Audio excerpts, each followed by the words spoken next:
Hace 30 años se impuso una manera de ver el mundo, en la cual los mercados resolverían todos los problemas. En el caso de México, la bandera del libre mercado impuso el modelo neoliberal.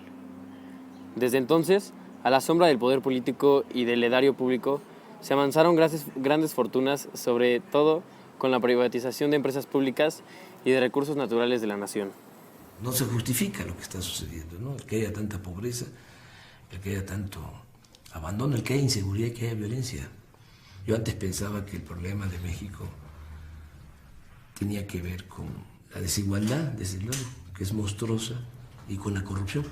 Un problema estructural más profundo, que es un orden económico y una clase económicamente dominante dentro de este orden, que son los empresarios, no en general, porque hay empresarios que arriesgan su dinero, que hacen un trabajo productivo, sino a un sector en particular. Esta oligarquía que no solo gobierna, sino que también especula con el monopolio, que especula con la renta, que especula con la depredación del medio ambiente y con la sobreexplotación del trabajador.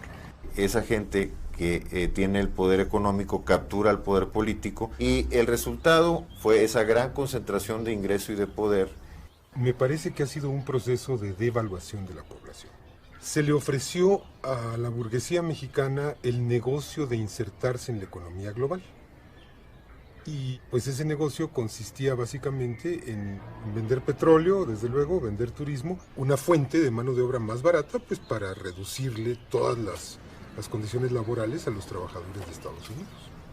Este modelo que se empieza a aplicar en el mundo desde mediados de los 70 y se define que había que apostar por la privatización, que había que pensar en ayudar mucho a que los de arriba hicieran dinero, porque si había dinero arriba iba a permear. Para llegar a eso se tenía que entregarles a ellos, ¿no?, los bienes de las naciones, los bienes de los pueblos. ¿Qué tipo de riqueza es la que las instituciones han favorecido que se acumule?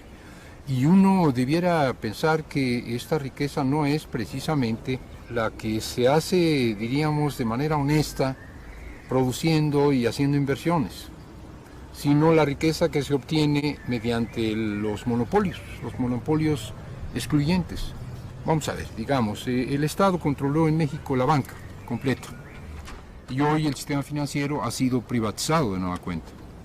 El sistema financiero es la fuente de acumulación especulativa más grande de la humanidad entera. Estas grandes corporaciones económicas, legalmente, mediante reformas en el Código Fiscal, no es algo ilegal, tienen regímenes fiscales de excepción. Son regímenes fiscales que les permiten, por ejemplo, pagar menos impuestos sobre la renta que un profesionista liberal, que un médico, que un abogado, que un trabajador. No pagan en proporción a los beneficios que obtienen. Esa es una vía que les permite acumular riqueza. Han sido las prebendas, los apoyos ilegales, las leyes monopólicas, las concesiones fraudulentas, las que han construido el gran capital en este país. Se ha construido a la sombra del favor. La concesión para que tengas una televisión para toda tu vida, la utilización del Estado como el gran financiador de la riqueza privada y del gran capital y de la oligarquía. Este modelo avanza en su salvajismo, en su barbarie, de manera progresiva. Es decir, se empieza con las desincorporaciones, con las ventas de entidades de propiedad pública, se sigue con el saqueo descarado, se sigue con el contratismo que permite transferir muchos miles de millones de dólares de la propiedad pública a la privada. Un proceso de destrucción de una parte de lo que fue la industria nacional, sí, en el sector metalúrgico, en ferrocarriles, en bancos, en vías aéreas. Un proceso de privatización siempre además teñido por el estilo mexicano, abuso de poder, corrupción, sí.